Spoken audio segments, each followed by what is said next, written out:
The Nintendo 64, one of the most iconic, if not the most iconic video game console ever made.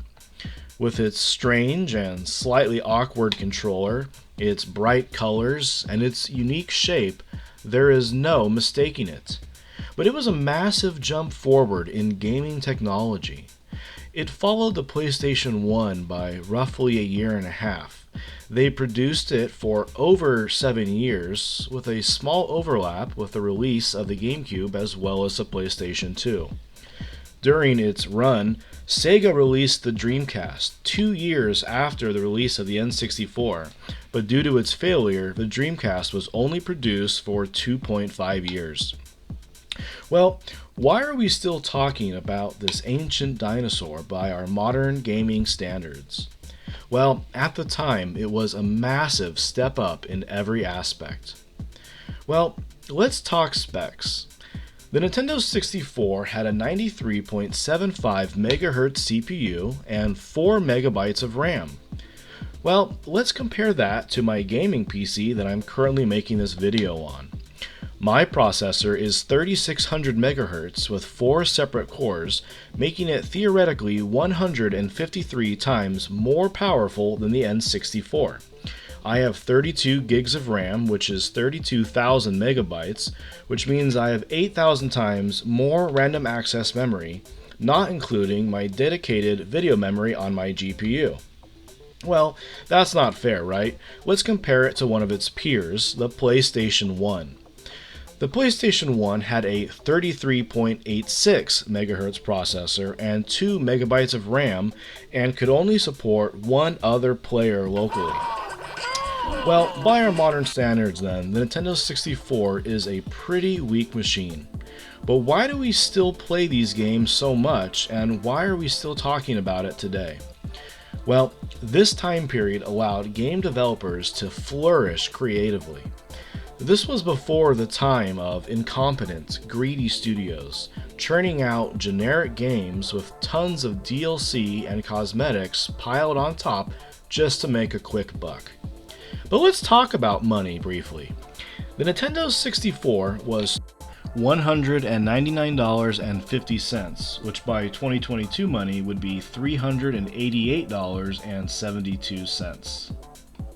For example, the Nintendo Switch is currently priced at $299, which means Nintendo 64 is way more expensive. Well, let's talk games. Boring. Now, if I remember correctly, most major studio games sold for $59.99. Some more, some less. But in today's money, that would be roughly $116.62.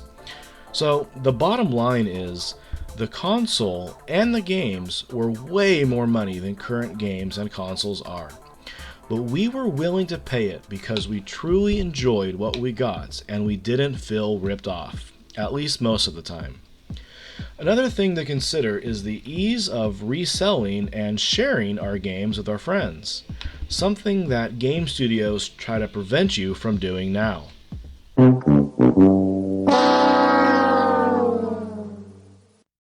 But look at all the classic games that we got from the Nintendo 64. We have Super Mario 64, Mario Kart 64, Zelda Ocarina of Time, Super Smash Bros., Majora's Mask, Donkey Kong 64, GoldenEye, Pokemon Stadium, Pokemon Snap, Mario Party, Banjo-Kazooie, Diddy Kong Racing, Yoshi's Story, Star Fox, F-Zero X, Shadows of the Empire, Rogue Squadron, Cruisin' USA, Rampage, and Road Rash, just to name a few. We enjoyed these games because for the most part they were revolutionary and unique, but most of all they were fun. We didn't have to make an online account, download DLC, get ads to buy skins constantly, pay money to advance in the game, deal with hackers and cheaters. In many ways, it was a golden era of gaming. For those of us who were strapped for cash, we could head down to the nearest Blockbuster and rent a game for a week, and then return it. If we wanted to play multiplayer, we could invite our friends over, get a pizza, have some Mountain Dew, and have fun.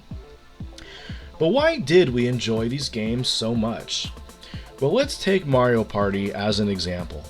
Now my dad bought this for me one day and I could barely contain myself. I just wanted to sprint in the house, jam in the cartridge, and never stop playing. Before having a Nintendo 64, I had a NES, and my friends had a Super Nintendo and a Sega Genesis.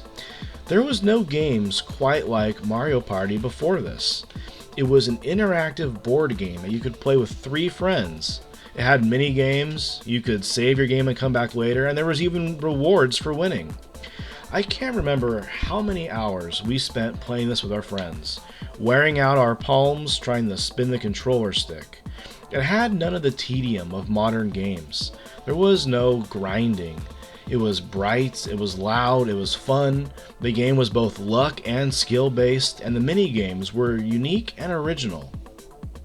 So I got my Nintendo 64 in 1997, which means I was roughly 9 years old. So I grew up playing these games, and there is a certain nostalgia for me in many of these titles. But the question arises, would these games be as fun if I played them for the first time ever right now? Well, unfortunately, there's no way to know. Even if we tested it on younger gamers, they are used to a different kind of game. The experience wouldn't be unbiased. Games like Fortnite and Roblox are designed specifically to be addictive to younger children and to generate revenue, and they have become accustomed to this kind of gameplay.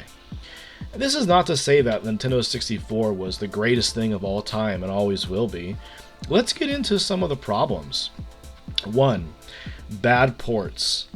What more do I even have to say about this? Games that were designed for other platforms and then were forced onto the 64 were plagued with problems. Bad controls, horrible frame rate, graphical issues. These games just became a chore to play. If you don't believe me, try playing StarCraft 64 for more than 10 minutes without getting a migraine. In fact, look at the terrible graphics in Cruising USA. Although the game was a lot of fun, it was never designed to be on the N64 and the graphics looked awful.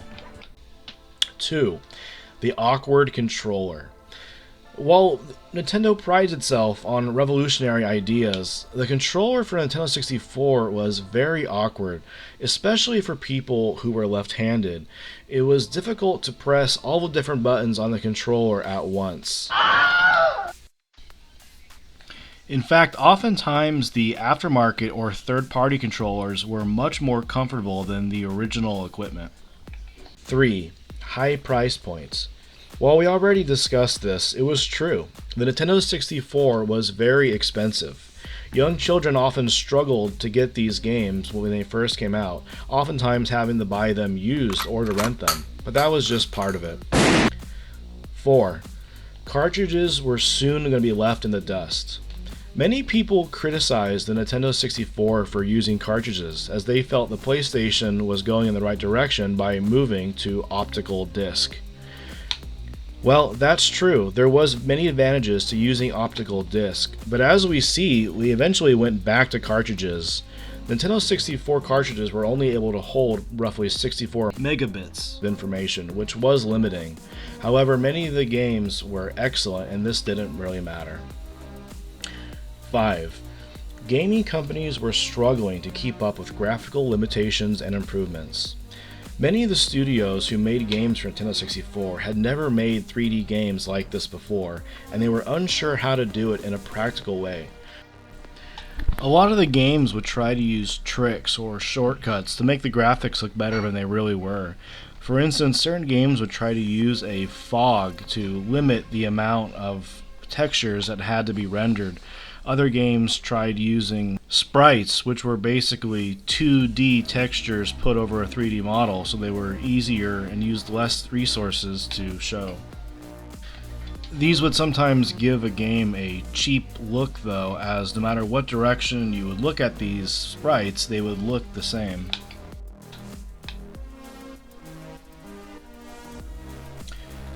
So what is the point of this video and this Nintendo 64 retrospective? Well, I guess there wasn't a point. I just want to talk about something that I loved and had a big impact on my childhood. I know many people will disagree with some of my points. Some people might agree. but we can all agree that Nintendo 64 was a great console and that they need to bring back the multicolored consoles.